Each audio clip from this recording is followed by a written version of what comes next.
आज हम लोग क्लास 12 का जो भौतिकी है उसमें हम लोग एक नया चैप्टर स्टार्ट कर रहे हैं। नया अध्याय है तुमको विकिरण, मतलब विकिरण रेडिएशन से होता है, रेडिएशन और द्रव्य का द्वैत व्यवहार करके। हम लोगों ने पिछले चैप्टर में प्रकाश के बारे में, उसका जो तरंग व्यवहार के बारे में पढ़ा। और प्रकाश जो है तुमको पहले एक प्रकाश का था कि कण के रूप में भी गमन करता है, जिसका आधार पर हम लोगों ने किरण प्रकाश का पढ़ा, फिर तरंग प्रकाश की। तो आज के लेक्चर में ये जो तुम्हारा नया चैप्टर शुरू हो रहा है, जो चैप्टर नंबर 10 है तुम्हारा, और चैप्टर नंबर तुमको जो 10 है जिसमें हम लोग पढ़ेंगे प्रकाश का द्वैत व्यवहार। तो ये तुमको प्रकाश, ये विकिरण और द्रव्य का द्वैत व्यवहार, ये नया चैप्टर है तुम्हारा। तो द्वैत व्यवहार को इंग्लिश में कहते हैं dual nature of radiation and matter, dual nature of radiation and matter.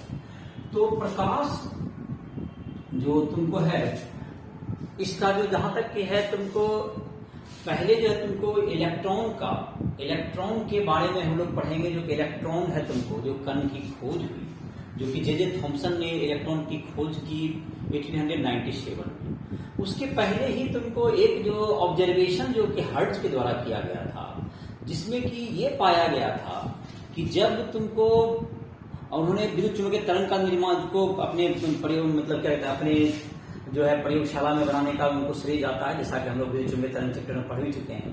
तो विद्युत चुंबकीय तरंग के जो प्रयोग है उसमें हर्ट्ज ने यह पाया था कि तुमको जो पदार्थ होते हैं, जो उसमें कि इलेक्ट्रिक स्पार्क उत्पन्न होता है, तो यह जबकि अगर उस पर जो है पराबैंगनी विकिरण पड़े जो धातु पर, तो उससे उसकी जो है जो स्पार्किंग है वो बढ़ जाती है। तो इससे इसका मतलब है कि उससे एक किरण निकल रहा, उससे एक कण निकल रहा था, जो कि ऋण आवेशित कण निकल रहा, जैसा कि हर्ट्ज ने अपने ऑब्जर्वेशन में पाया था। इसके आधार पर, हर्ट्ज के आधार पर, या तुमको इसके बाद हॉलबॉक्स ने भी पाया, और जो उन्होंने जेडन वगैरह के शीट्स पर देखा कि उससे जब उस पर जब जो तुम्हारे पराबैंगनी विकिरण को डाला जाता है, तो उससे उन्होंने देखा कि वह जो है उस पर एक धन आवेश आ जाता है, और धन आवेशित अगर ले गया तो वो न्यूट्रल हो गया, और ऋण आवेशित है तो ऋण आवेशित है, धीरे धीरे वो न्यूट्रल हो जाता था, धन आवेशित और धन आवेश बढ़ जाता था। ये ऑब्जर्वेशन, इन सबों के आधार पर उन्होंने पाया कि इससे जो निकलने में एक निगेटिव चार्ज पार्टिकल निकलता है। और इसका तुमको बाद में देखा गया कि तुमको जो जे थॉमसन ने बाद में ये पाया, इस पार्टिकल का नाम, इस कण का नाम इलेक्ट्रॉन रखा, और उसके बाद पाया गया कि इलेक्ट्रॉन क्या है, सब जगह पाया जाता है। और उसका आवेश जो है इलेक्ट्रॉन का क्या मान हुआ, जो मिलिकन ने अपने प्रयोग में पाया कि एक 1.602 गुना 10⁻⁻19 कूलम, और इलेक्ट्रॉन का द्रव्यमान होता है 9.11 गुना 10⁻31 किलोग्राम, जो कि जो थॉमसन का प्रयोग था, जो थॉमसन का द्रव्य का इलेक्ट्रॉन का आवेश और द्रव्यमान का उन्होंने वैल्यू निकाला था। तो उसके आधार पर जब इलेक्ट्रॉन का उसमें आवेश दिया गया मिलिकन के प्रयोग के बाद, तो उससे इलेक्ट्रॉन का द्रव्यमान क्या हो गया, प्राप्त हुआ। तो ये मिलिकन के प्रयोग का भी हम लोग जो है इस संदर्भ में करेंगे। तो हम लोग जो इस चैप्टर का जो प्रारंभ करेंगे पहले, वह हम लोग पढ़ेंगे तुमको इलेक्ट्रॉन के उत्सर्जन से। इलेक्ट्रॉन के उत्सर्जन, जो कि इलेक्ट्रॉन का उत्सर्जन कहाँ से होता है, जो कैथोड में होता है, तो वो अलग अलग तरह के हैं, और सब जगह इलेक्ट्रॉन एक ही था, यूनिवर्सल था। तो ये जो तुम्हारा है, इसके बाद जो है द्वैत व्यवहार, इन सबों के बारे में चर्चा करेंगे। तो पहले हम लोग इस चैप्टर का प्रारंभ करेंगे इलेक्ट्रॉन उत्सर्जन।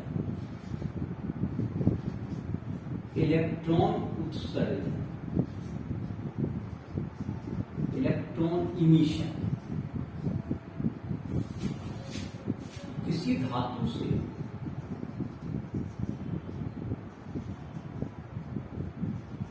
इलेक्ट्रॉन के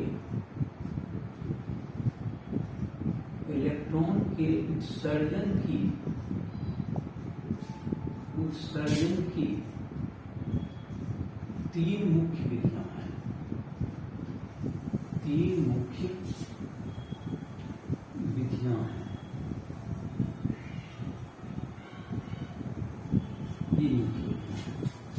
नंबर पहला, तीन मुख्य विधि है। तो पहला नंबर हो गया तुमको तीन विधि में, जो कि है तुमको थर्मो आयनिक इमिशन, तापायनिक उत्सर्जन। तापायनिक उत्सर्जन,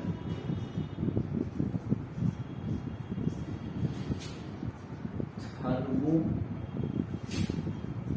ionic emission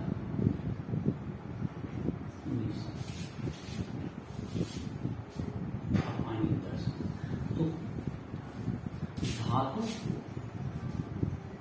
धातु के इलेक्ट्रोड को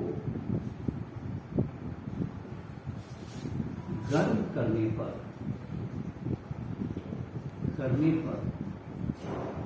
इलेक्ट्रॉन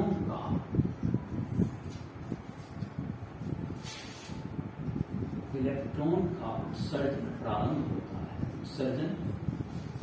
प्रारंभ होता है इसे तापायनिक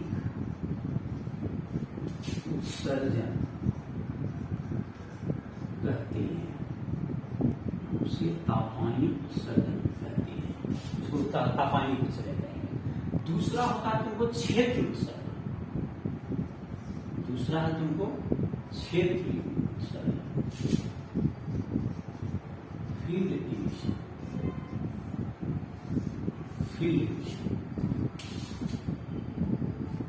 विद्युत क्षेत्र, जैसे कि इलेक्ट्रॉन एक आवेशित कण है, उस पर जब विद्युत क्षेत्र आरोपित करेंगे उस पर एक बल लगेगा और वह बल अगर उसको जो है बाहर की ओर धकेलेगा धातु से, तो वह क्या हो सकता है, इलेक्ट्रॉन बाहर निकलेगा। तो यहां पर हो सकता है विद्युत क्षेत्र आरोपित करने पर, विद्युत क्षेत्र आरोपित करने पर धातु से इलेक्ट्रॉन का उत्सर्जन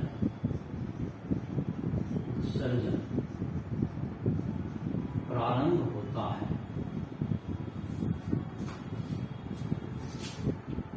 जिसे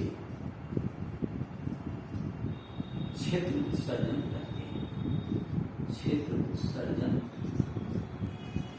कहते हैं। नंबर तीसरा क्षेत्र उत्सर्जन के बाद तीसरा है तुमको प्रकाश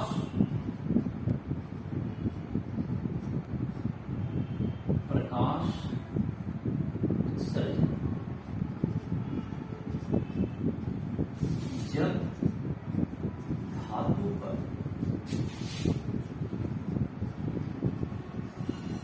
प्रकाश डाला जाता है तो इससे इलेक्ट्रॉन का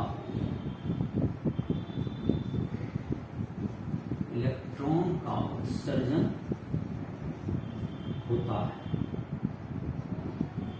होता है, इसे प्रकाश उत्सर्जन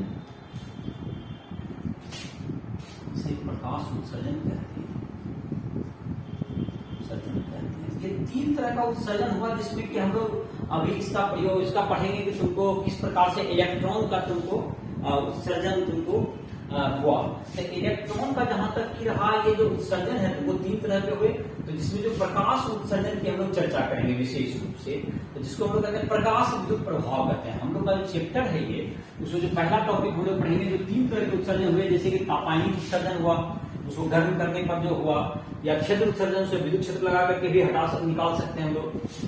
और तीसरा जो है आप लोग डिटेल में पढ़ेंगे प्रकाश से जो कि तुमको इलेक्ट्रॉन का उत्सर्जन जो है तुमको, जिसको हम लोग प्रकाश विद्युत उत्सर्जन कहेंगे। प्रकाश से इलेक्ट्रॉन का उत्सर्जन अगर होगा तो इलेक्ट्रॉन का उत्सर्जन क्या कहलाएगा तुमको, इलेक्ट्रॉन का उत्सर्जन तुमको है, इलेक्ट्रॉन का उत्सर्जन क्या कहलाता है तुमको, उससे इलेक्ट्रॉन अगर कंटिन्यूअस फ्लो हो जाएगा तो उसी से विद्युत धारा प्राप्त होता है, इसलिए प्रकाश विद्युत प्रभाव भी इस प्रभाव को हम लोग कहते हैं, जिसका हम लोग डिटेल अध्ययन करेंगे।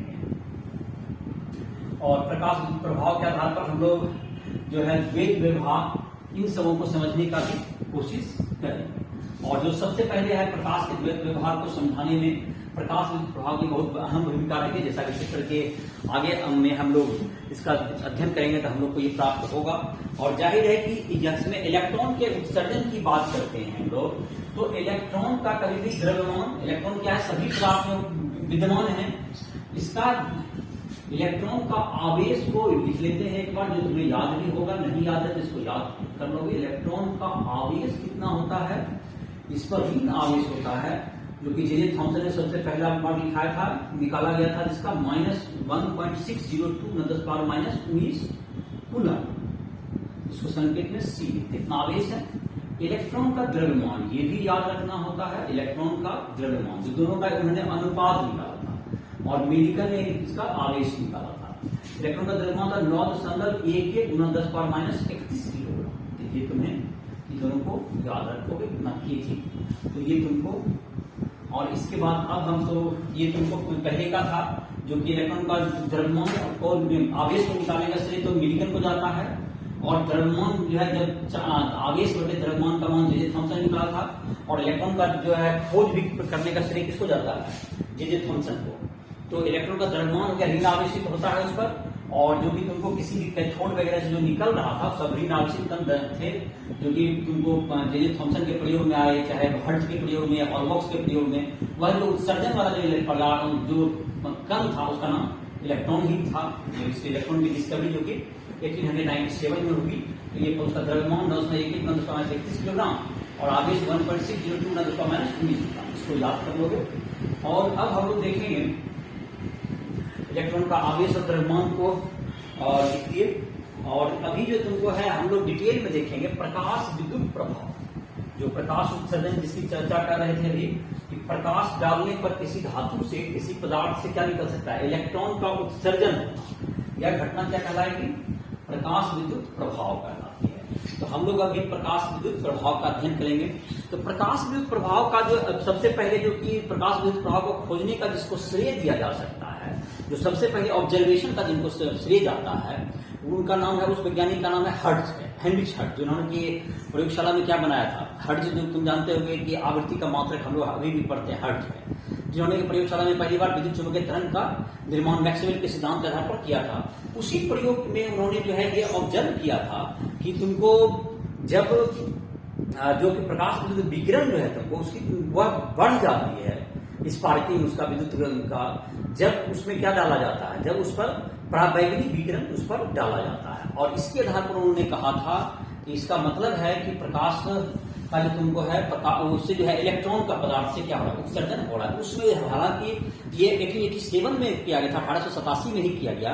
उसमें इस कण का नाम जो है, जो निकलने वाले कण का मान इलेक्ट्रॉन 1897 में बताया, जो थॉमसन के प्रयोग से। लेकिन उन्होंने यह ऑब्जर्व किया एक ऋण आवेशित कण क्या होता है? निकलता है, और इसलिए उन्होंने ये बात को ऑब्जर्व किया ही था, लेकिन उसका जो गति था वह कम ही था। और यही बात जो हॉलबॉक्स ने भी अपने प्रयोग में और लेनार्ड ने भी पाया। और इसके बाद जो थॉमसन ने उसका नाम तुमको उसका नामकरण किया, तो ये प्रयोग वही था, लेकिन प्रकाश प्रभाव का पहले से ही लोगों को पता था। और इसके बाद जो है इसकी अलग व्याख्या आइंस्टीन द्वारा की गई, तो प्रकाश प्रभाव के लिए जिसे नोबेल प्राइज भी मिला है, प्रकाश विद्युत प्रभाव। आइंस्टीन को इसकी व्याख्या के लिए नोबेल प्राइज भी दिया गया है प्रकाश विद्युत प्रभाव में। तो फोटो इलेक्ट्रिक इफेक्ट, प्रकाश विद्युत प्रभाव। हर्ट्ज ने अपने विद्युत चुंबकीय तरंग के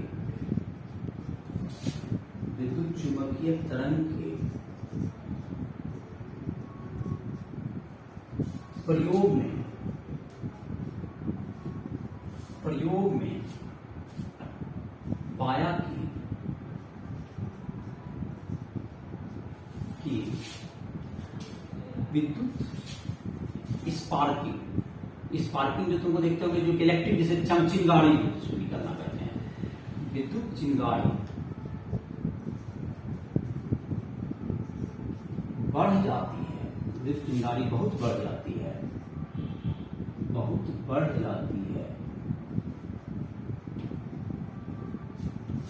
जब धातु पर पराबैंगनी प्रकाश, जब धातु पर पराबैंगनी विकिरण डाला जाता है।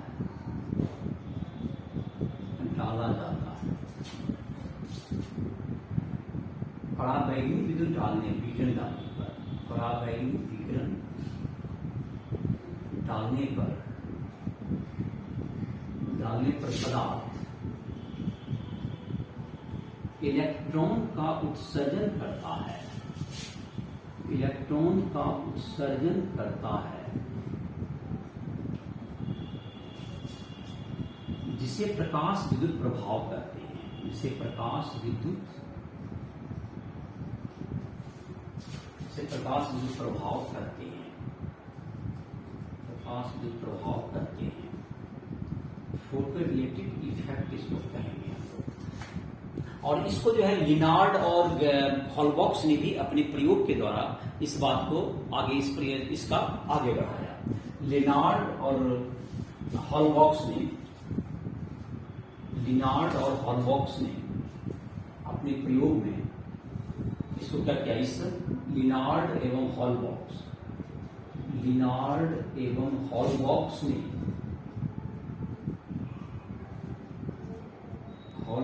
ने प्रकाश विद्युत प्रभाव का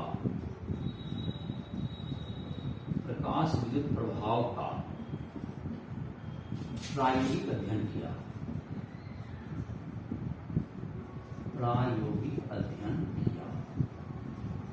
इसका प्रायोगिक अध्ययन किया कि प्रयोग के आधार पर इसको किस प्रकार निकाला जाएगा। तो अब है तुमको ये हो गया, उसके बाद है तुमको प्रकाश इसका अध्ययन किया। अब है तुमको इसके बाद दिया गया है तुमको दूसरा है तुमको इसका जो प्रायोगिक अध्ययन है, जिसका कि प्रयोग करके हम लोग इस पर जो है इस पर तीव्रता का, प्रकाश की तीव्रता का, या इस पर प्रकाश से जो भी तुमको इस पर जो आने वाले जो विकिरण जो डालते हैं उसकी आवृत्ति का क्या प्रभाव पड़ता है, उससे प्रकाश का जो प्रकाश पर जो धारा है, विद्युत धारा जो निकलेगी उस पर क्या प्रभाव पड़ता है, इन सबों का हम लोग प्रयोग के द्वारा अध्ययन करेंगे। तो इसका प्रायोगिक अध्ययन कर सकते,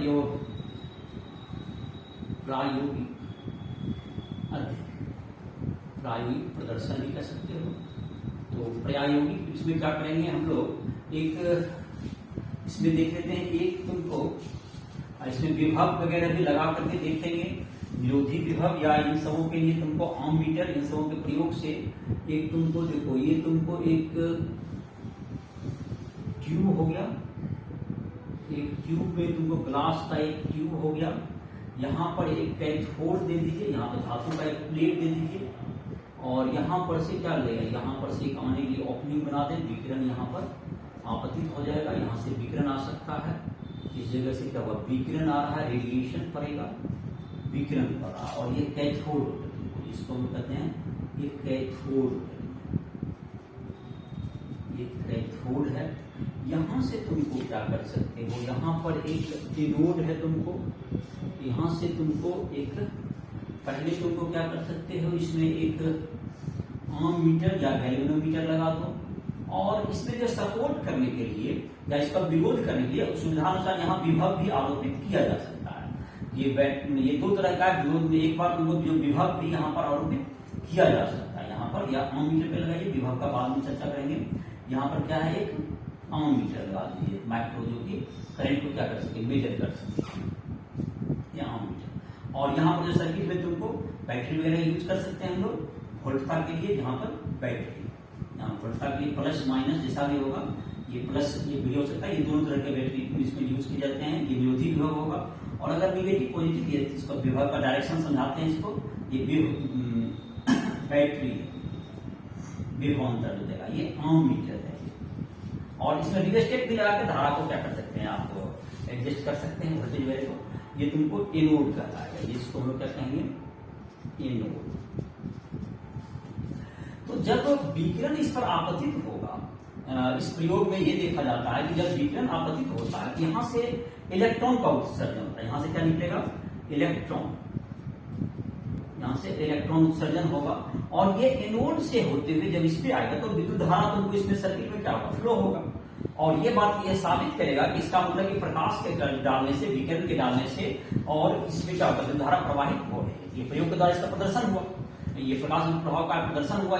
तो इस पर जैसे कि अलग अलग, अब क्या है, तुमको बारी बारी से कुछ इसको और डिटेल में अध्ययन करेंगे।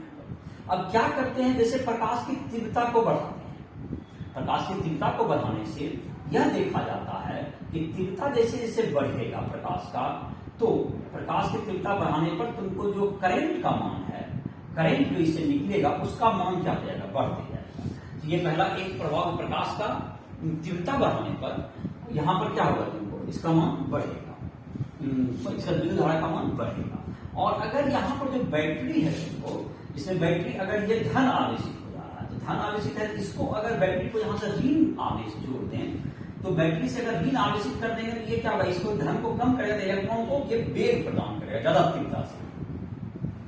तो तीव्रता से अगर करेगा, तो अगर तुमको यहाँ पे बैटरी का ऋण ध्रुव से जोड़ देंगे, बैटरी का ऋण ध्रुव है यहाँ पर निगेटिव और यहाँ पर पॉजिटिव, ये त्वरक विभव कहलाएगा, ये त्वरक विभव है, ये त्वरक विभव हो गया। ये इलेक्ट्रॉन को क्या कर देगा, इलेक्ट्रॉन ऋण है यहाँ धन हुआ तो इसको न्यूट्रल करेगा, तो ये इलेक्ट्रॉन को त्वरित करेगा, त्वरक विभव कर सकते हैं, स्प्लिटिंग पोटेंशियल। अगर त्वरक विभव इसमें लगाया गया है तो ये कैथोड से निकलने वाले इलेक्ट्रॉन को क्या करता है, सपोर्ट करता है।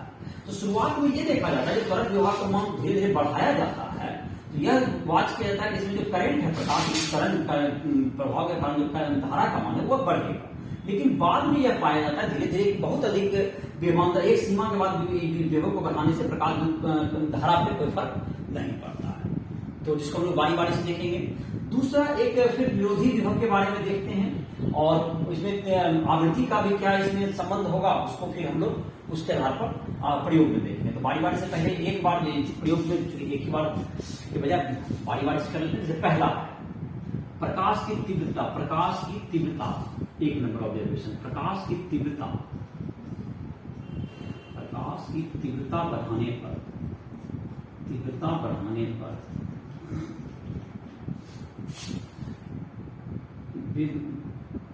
प्रकाश विद्युत प्रभाव, प्रकाश विद्युत प्रभाव, प्रभाव में उत्पन्न धारा, उत्पन्न धारा, विद्युत धारा, विद्युत धारा बढ़ जाती है, विद्युत धारा बढ़ जाती है, विद्युत धारा बढ़ जाती है। तीव्रता बढ़ने पर इसकी विद्युत धारा बढ़ जाती है। जैसे इसे देखो यहाँ पर आगे इसको यहाँ पर देते हैं, ये प्रकाश की तीव्रता, प्रकाश की तीव्रता, और ये हुआ प्रकाश विद्युत धारा, यह प्रकाश विद्युत धारा, ये प्रकाश विद्युत धारा। तीव्रता बढ़ने पर ये तुमको क्या होगा, ये धीरे धीरे इसका मान बढ़ता रहेगा। जैसे तीव्रता बढ़ेगा तो इसका प्रकाश की तीव्रता बढ़ाते जाइएगा, तो ये प्रकाश के जो धारा है यह भी क्या हो जाएगा, बढ़ते जाएगा। यह तुमको प्रकाश विद्युत धारा का मान बढ़ते जाएगा। चलो, तो ये तुम्हारा हो गया किसका मान, प्रकाश विद्युत धारा का मान ये बढ़ रहा है। तो ये तुमको ये इस पहला ऑब्जर्वेशन हो गया इसका, कि प्रकाश की तीव्रता जैसे से बढ़ाएंगे, प्रकाश के में जो तुमको तीव्रता बढ़ाने पर इसका तीव्रता का मतलब यही था कि इंटेंसिटी इसका जो है तुमको एक ज्यादा ऊर्जा को यहाँ लाइए, बिना आवृत्ति को बदलिए, बिना आवृत्ति को बदलिए, और तीव्रता बढ़ाइएगा तो इसका क्या होता जाएगा, इस धारा का मान बढ़ते जाता है। और ये तुमको ये पहला ग्राफ के आधार पर ऑब्जर्वेशन हुआ।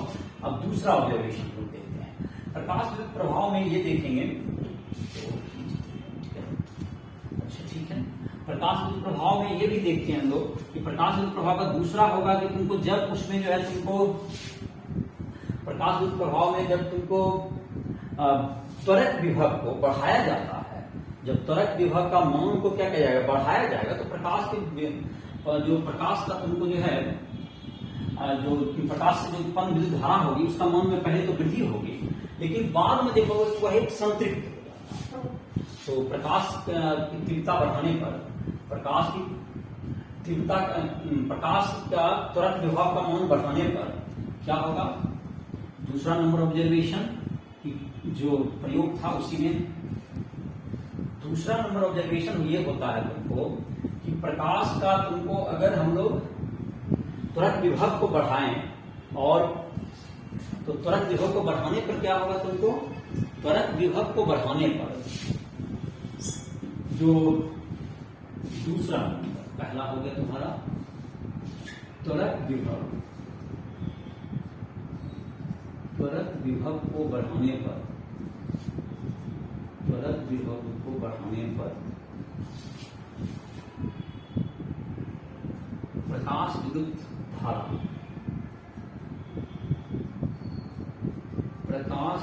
धारा का मान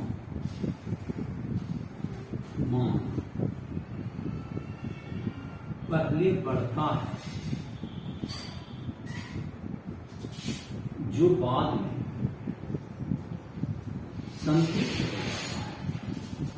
में संतृप्त बाद में बढ़ना क्या था, जो रुक जाए, संतृप्त हो जाता है। इसका मान धीरे धीरे संतृप्त हो जाएगा, इसका मान बढ़ना रुक जाएगा। और ये तीव्रता के साथ जैसे इसका जो ग्राफ अगर देखना चाहें तो ग्राफ कुछ इस ढंग से आएगा। ये तो त्वरक विभव इधर होगा, इधर विभव है त्वरक विभव, तो त्वरक विभव ये तुमको इधर त्वरक विभव और इधर की तरफ होगा मंदक विभव। ये तुमको जहां पर कि ये रुकता और मंदक विभव जहां पर कि ये तुमको क्या नहीं निकल पाए, तो इधर त्वरक विभव है, ये होगा त्वरक विभव और ये होगा तुमको मंदक विभव। ये तुमको अगर उल्टा दिशा में जाना है तो ये रोकने का मंदक विभव।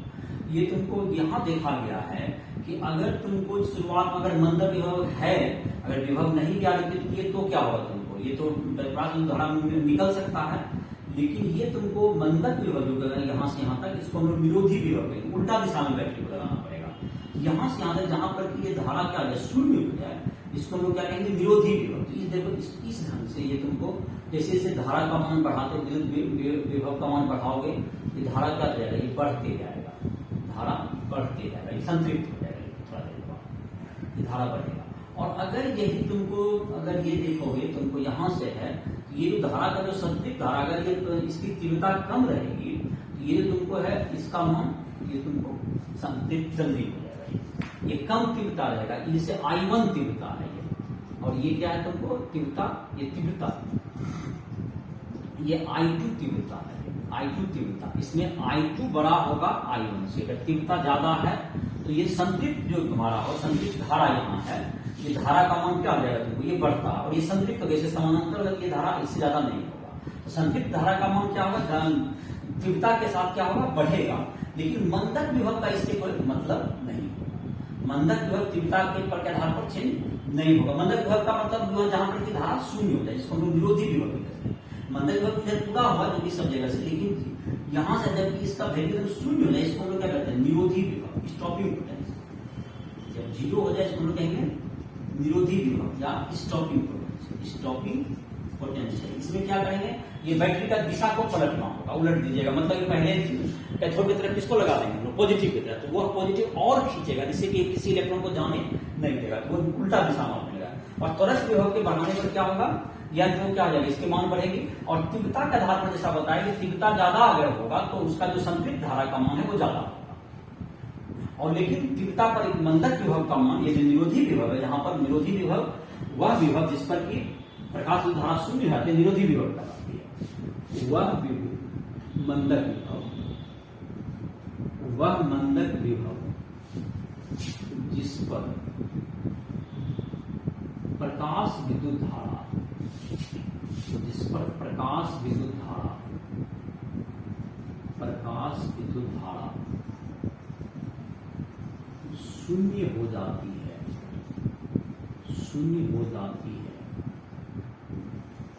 निरोधी विभव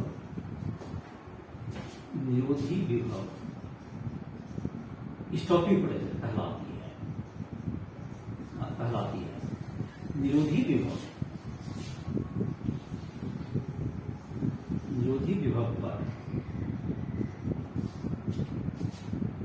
विभव पर प्रकाश की तीव्रता का कोई प्रभाव नहीं पड़ता है। प्रकाश की तीव्रता का प्रभाव नहीं पड़ता है, तो ये विरोधी विभव में क्या होगा, तुमको प्रकाश की तीव्रता का प्रभाव नहीं पड़ेगा। विरोधी विभव तीव्रता बढ़ाने से देखो स्थिर ही है, ये दो में देख रहे हो, लेकिन संतृप्त धारा जरूर बढ़ता है। तो तीव्रता बढ़ाने से क्या होता है, संतृप्त धारा का मान, धारा जरूर बदल रहा है बट कुंचिकन मान नहीं बदलेगा तुमको, विरोधी विभव का मान उसके प्रकाश की तीव्रता पर निर्भर नहीं करता है। ये तुम्हारा ये हो गया तुमको।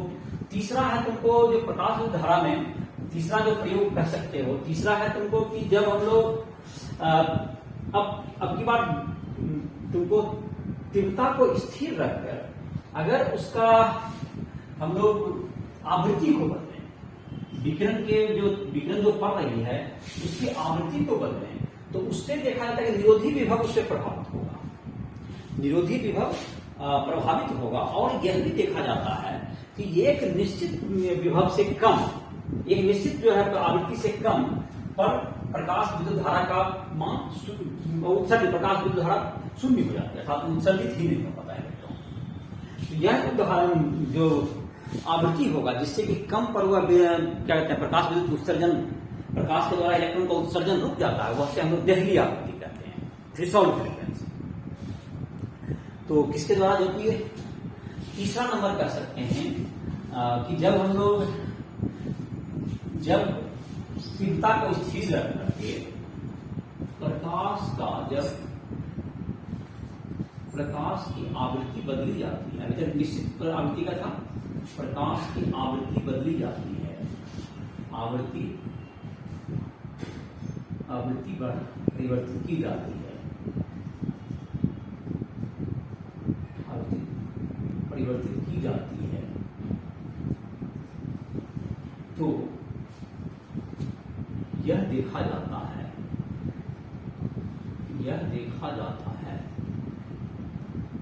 कि निरोधी विभव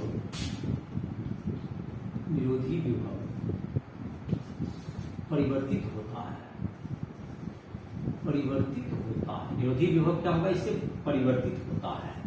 निरोधी विभव प्रकाश की आवृत्ति बदलने से बदल रहा है, प्रकाश की आवृत्ति बदलने से निरोधी विभव क्या होगा, चेंज करेगा। और एक न्यूनतम आवृत्ति से एक निश्चित आवृत्ति से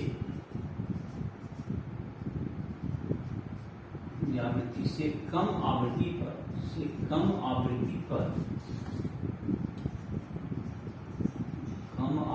पर प्रकाश के द्वारा इलेक्ट्रॉन का उत्सर्जन नहीं होता है, इलेक्ट्रॉन का उत्सर्जन नहीं होता है, इसे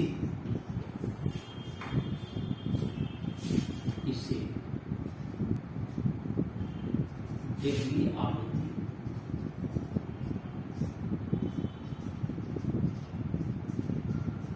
थ्रेशोल्ड फ्रीक्वेंसी कहते हैं, इसे थ्रेशोल्ड फ्रीक्वेंसी कहते हैं। इस न्यूनतम आवृत्ति को, जिससे कम आवृत्ति पर कोई नहीं हो, उसे थ्रेशोल्ड फ्रीक्वेंसी कहेंगे। न्यूनतम आवृत्ति जिसे देखो, इसका चित्र होता है तुमको, इसका चित्र कुछ इस ढंग से होगा। ये तुमको आवृत्ति दीजिए, इधर आवृत्ति दे दीजिए, आवृत्ति विकिरण की, और इधर निरोधी विभव, इधर निरोधी विभव भी। तो निरोधी विभव का मान जो होगा तुमको आवृत्ति के साथ, ये तुमको आवृत्ति के साथ जिसका ग्राफ होगा निरोधी विभव, ये तुमको यहां से जो है तुमको एक इससे कम पर क्या नहीं होगा, तुमको कोई विकिरण का उत्सर्जन नहीं होगा, इस ढंग से आएगा। और यही तुम्हारा क्या है, यही है न्यू नॉट, इसको हम लोग कहते हैं न्यू जीरो आवृत्ति। ये जो तुम्हारा क्या कहलाएगा, ये देहली आवृत्ति है। ये न्यू नॉट क्या होगा तुमको, थ्रेशोल्ड फ्रीक्वेंसी, देहली आवृत्ति, दैट इज इंग्लिश में हो गया सब थ्रेशोल्ड, थ्रेशोल्ड फ्रीक्वेंसी कहलाता है। और इससे कम नहीं होगा। और इसको जैसे जैसे यहाँ पर तुमको ये जो लाइन को, अगर तुमको स्ट्रेट लाइन को यहाँ बढ़ाओगे तो यहाँ पर ये निगेटिव विकल्पन करता हुआ दिखेगा। और ये तुम्हारा जो रहेगा, ये तुम्हारा यहाँ पर आ जाएगा इतना तुमको। इसको हम लोग कहते हैं वर्क फंक्शन, फाई ई बराबर ई भी बराबर हो गया h2 - 1। तो v को 0 करेंगे तो ये जो तुम्हारा हो गया तो ये तुम्हारा कहलाता है, ये जो तुमको आवृत्ति जो तुम्हारा हो गया, आवृत्ति को शून्य कर दिया आपने, तो ये तुम्हारा यहाँ पर जो कटेगा इस टॉपिक पोटेंशियल तुम्हारा जो है धीरे धीरे क्या होता जाएगा इसके साथ, ये तुमको इससे कम आवृत्ति पर यह क्या नहीं होगा, तुमको उत्सर्जन नहीं होगा, और ये क्या कहलाएगा दहलीय आवृत्ति। और दहलीय आवृत्ति से कम पर उत्सर्जन का, और आवृत्ति अगर स्थिर रखा, तीव्रता स्थिर रखा जाए तो ये इसके साथ सरल रेखा में क्या होगा, परिवर्तित होगा। तो इन सब प्रयोग के आधार पर अभी तक प्रयोग का क्या क्या निष्कर्ष हुआ, तीव्रता बढ़ाने पर, प्रकाश की तीव्रता बढ़ाने से, तीव्रता को बदलने से निरोधी विभव पर कोई फर्क नहीं पड़ता, लेकिन प्रकाश की तीव्रता से बढ़ाने पर प्रकाश विद्युत धारा का मान बदल पड़ता है।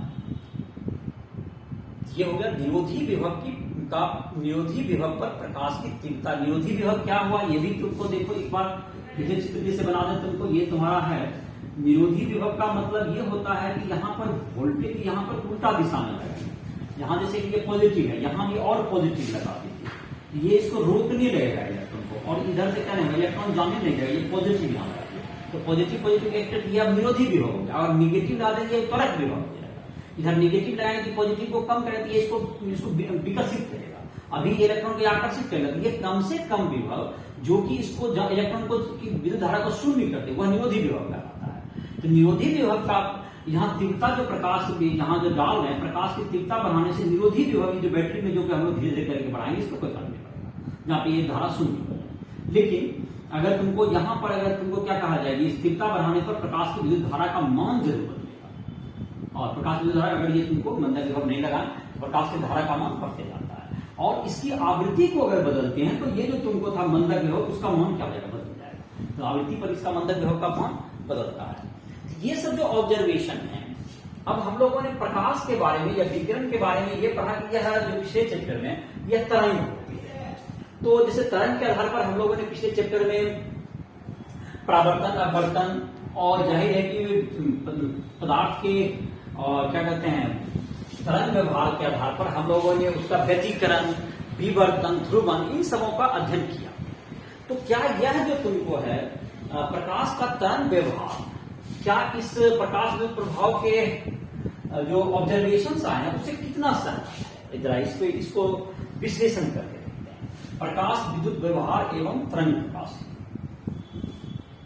तरंग व्यवहार, इन दोनों में क्या है, तो ये तुमको ऑब्जर्व ये किया जाता है, प्रकाश की तीव्रता बढ़ाने पर उसका आयाम तो बढ़ रहा है, जो कण का आयाम अगर बढ़ता है तो उसके बढ़ने से तरंग प्रकृति ये कहता है कि उसकी क्या होनी चाहिए, प्रकाश विद्युत धारा का प्रकाश आयाम बढ़ने से उसका जब इलेक्ट्रॉन का गति ऊर्जा बढ़ना चाहिए, और इलेक्ट्रॉन की गति ऊर्जा बढ़ेगी तो निरोधी विभव का मान बढ़ना चाहिए, क्योंकि अब प्रायोगिक के अनुसार से क्या है, जो कि प्रकाश विद्युत प्रभाव देखे उसके विपरीत है।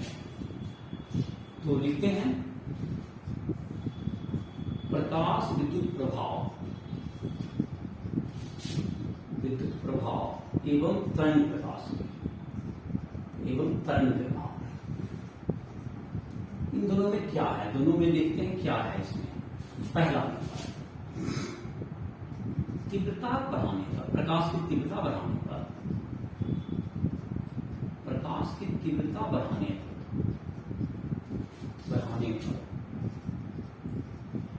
आयाम बढ़ता है, आयाम बढ़ता है, जिससे कि इलेक्ट्रॉन की गतिज ऊर्जा बढ़नी चाहिए, फलस्वरूप निरोधी विभव जहां पर रुक जाता है, विरोधी विभव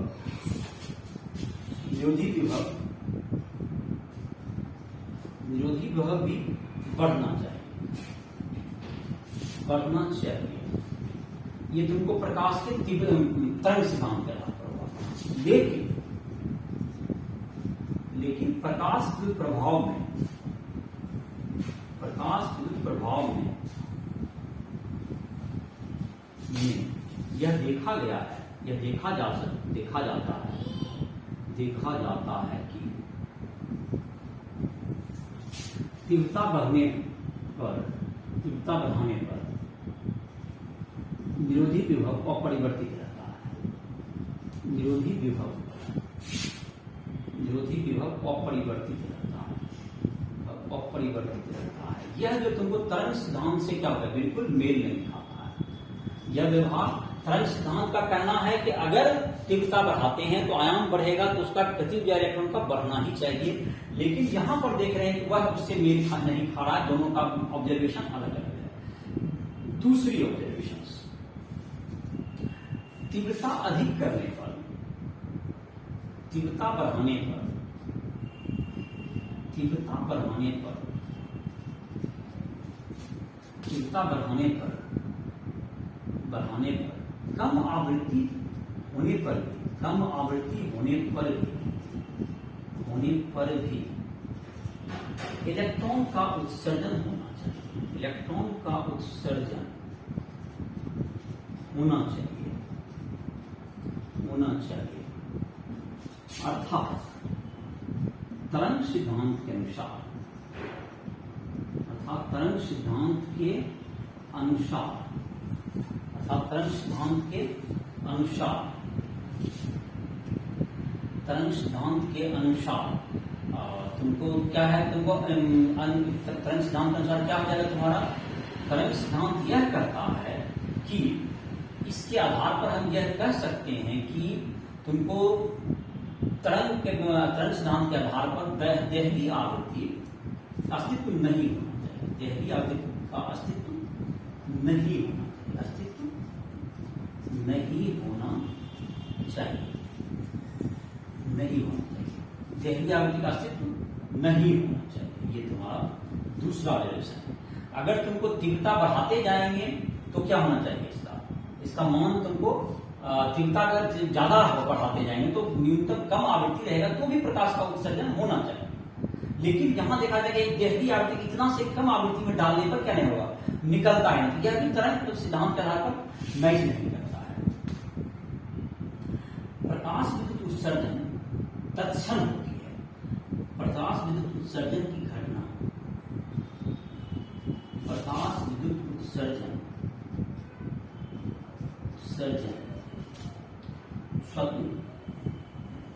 विकिरण के डालते ही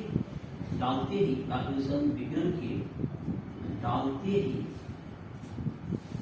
शुरू हो जाता है, शुरू हो जाता है। जबकि तरंग सिद्धांत के अनुसार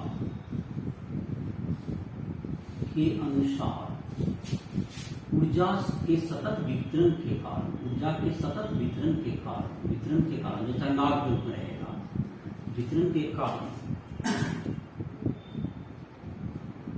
इलेक्ट्रॉन को ऊर्जा प्राप्त करने में, इलेक्ट्रॉन को उत्सर्जन के लिए आवश्यक ऊर्जा प्राप्त करने में घंटों का समय लगेगा। तो कुल मिलाकर के निष्कर्ष ये हुआ, अर्थात ये निष्कर्ष ये है, प्रकाश विद्युत प्रभाव की व्याख्या, प्रकाश विद्युत प्रभाव की व्याख्या